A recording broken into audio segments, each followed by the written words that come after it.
या ज़्यादा फोर्स इस्तेमाल करे और लोग मर जाएं, और या मौत की सज़ा, ये मेरे दायरे में आता है। और पार्टीज जो हैं वो बड़े ताबे हो जाती हैं यहाँ पे फ़ौज के और या अमेरिका के। सियासत का मकसद तो ये है कि आप पावर में आएँ। मेरा पावर में आने का कोई इरादा नहीं है।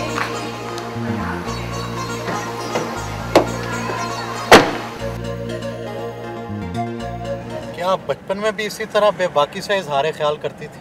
खैर मुझे तो इतना याद नहीं है, मगर कहना यही है स्कूल वालों का या घर वालों का। अपने आप को बेबस भी महसूस करती हैं कभी? जाहिर है, इंसान हर वक्त बेबस महसूस करता है। जो आजकल हमारे इर्द गिर्द हो रहा है दुनिया में, बेबसी का ही आलम है ना। आपकी बहादुरी मशहूर है, लेकिन आप रोती तो होंगी। कौन नहीं रोता। और मेरा ख्याल है कि औरतें तो ज़्यादा एहसासमंद होती हैं, ज़रूर रोती हूँ। अक़वाम मुत्तहिदा के हवाले से आपकी क्या जिम्मेदारियाँ हैं? अगर पुलिस या फ़ौज किसी को गोली से मार दे और उसके ऊपर इंक्वायरी ना हो, या ज़्यादा फोर्स इस्तेमाल करे और लोग मर जाएं, और या मौत की सज़ा, ये मेरे दायरे में आता है। तो इस वजह से मुझे काफ़ी ट्रैवल भी करना पड़ता है, मगर मैंने बहुत कुछ इससे देखा, बहुत कुछ सीखा।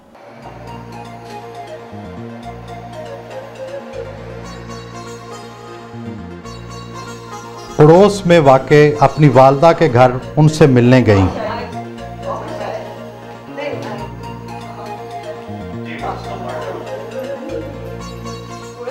आपकी बेटी आसमा जान ख़तरे में डालने वाले काम करती हैं, क्या आप इन्हें समझाती नहीं हैं? ये कौन माँ होगी जो नहीं समझाएगी। और मैं तो खालिसतन हाउसवाइफ हूँ। मुझे दिलचस्पी है पॉलिटिक्स से सुनने की हद तक, लेकिन इस हद तक नहीं कि मेरी बच्ची को कोई जान का ख़तरा हो। आपने अपने बेटियों की तरबियत आम लोगों से मुख्तलिफ अंदाज में की है? मुख्तलिफ अंदाज में तो नहीं की मैंने, लेकिन इंडिपेंडेंस की बहुत थी जिसमें मैंने इनको टोका रोका नहीं।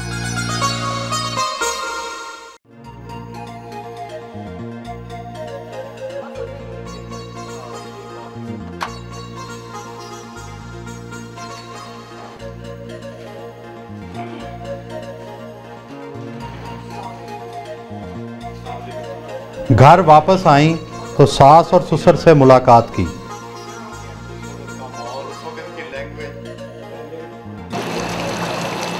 रोजमर्रा के कामों से फारिग होकर घर पहुंची। बहुत से पाकिस्तानी मर्द आसमा से डरते हैं, क्या आपका भी यही हाल है? जी बिल्कुल। घर के फैसले कौन करता है? घर के फैसले मिलजुल कर ही करते हैं। इम्पोर्टेंट मामलों में वो फैसला कर देती हैं, गैर इम्पोर्टेंट मामलों में मैं फैसला कर देता हूँ। आप एतराज़ करते हैं फिर? जी, क्योंकि अगर खाना ना सही बने तो वो उनके फैसले होते हैं। आसमा जहांगीर का जो मिशन है, क्या आप उससे इत्तफाक करते हैं? जी जी, बेसिकली जो मैं समझता हूँ कि जो ऐसे तबके हैं जिनको सोसाइटी ने बड़ी बुरी तरह पामाल किया हुआ है या एक्सप्लॉइट किया हुआ है, आई थिंक उनके लिए कोई ना कोई अगर चैम्पियन नहीं होगा तो जिस तरीके से सोसाइटी हमारी जा रही है ये तो बिल्कुल उनको तबाह कर देगी। इनकी सरगर्मियों से आपकी फैमिली लाइफ पर असर नहीं पड़ा? जी पड़ता है।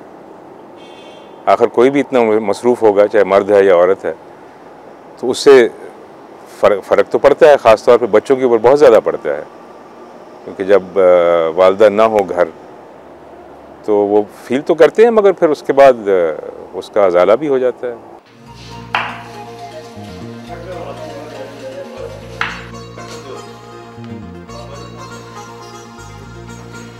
बाज़ औक़ात वो कुकिंग भी करती हैं। उस रोज़ उन्होंने मछली पकाई।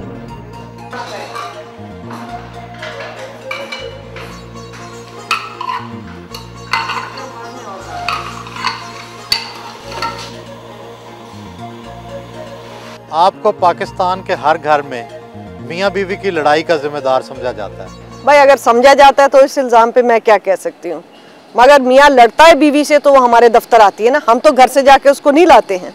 आपका ज़रिया मुआश क्या है? क्या कहीं बाहर से इमदाद आती है? अगर बाहर से इमदाद आती तो ज़रा मैं थोड़ा सा खुल के खर्च करती, कोई मेरी भी कुछ जायदादें होती, मैं भी उन फैमिलीज़ में तसव्वुर होती जहाँ पे कोई मेरी 4-5 कोठियाँ होती। मेरी बिल्डिंग है जहाँ से मुझे किराया आता है, मेरी वकालत है और मैं पूरा उस पर खुल के टैक्स भी देती हूँ। आप फुल फ्लैश सियासत में हिस्सा क्यों नहीं लेती? इसलिए क्योंकि मैंने ये देखा है कि यहाँ पे सियासत में हिस्सा लेना जो है वो किसी पार्टी को ज्वाइन करना है, और पार्टीज़ जो हैं वो बड़े ताबे हो जाती हैं यहाँ पे फ़ौज के और या अमेरिका के, और आज़ादाना तौर पे अपने फ़ैसले नहीं कर पाती। उनकी भी इसमें कोई कसूर नहीं, क्योंकि यहाँ पे दबाव बहुत ज़्यादा है। तो इंसान सियासत में तब हिस्सा ले जबकि अपनी इंडिपेंडेंट एक एजेंडा हो, अपनी इंडिपेंडेंट पॉलिसी हो और उसको परसू कर सके। सियासत का मकसद तो ये है कि आप पावर में आएँ। मेरा पावर में आने का कोई इरादा नहीं है। मैं पावर नहीं समझती कि पावर में आने से यहाँ पे तब्दीलियाँ हो सकती हैं। हमने देखे यहाँ पे बड़े बड़े वज़ीर आज़म, बड़े बड़े वज़ीर कहते कुछ थे और कर नहीं पाते थे। इसलिए कम से कम जिस शोबे में मैं हूँ, थोड़े बहुत लोगों के लिए थोड़ा बहुत तो कुछ कर सकते हैं। आपके ज़हन में औरत की आज़ादी का तस्वुर क्या है? क्या इसका मकसद मर्द पर गलबा है? नहीं, बिल्कुल नहीं।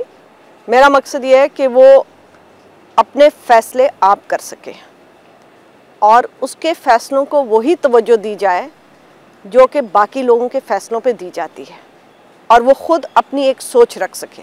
मर्दों की कौन सी बात सबसे बुरी लगती है? आमरियत, ये कि हर बात जो वो कहते हैं वो सच है। आपकी ज़िंदगी की कौन सी हसरत बाकी है? जाहिर है इंसान की बहुत सारी हसरतें होती हैं, मगर छोटी छोटी हसरतों को लेके इंसान नहीं बात करता। मेरी ये हसरत है कि पाकिस्तान में सही जमहूरियत आए, यहाँ पे सही इंसाफ हो। एक तवील दिन की मसरूफियात के बाद उन्होंने हमें खुदा हाफिज़ कहा।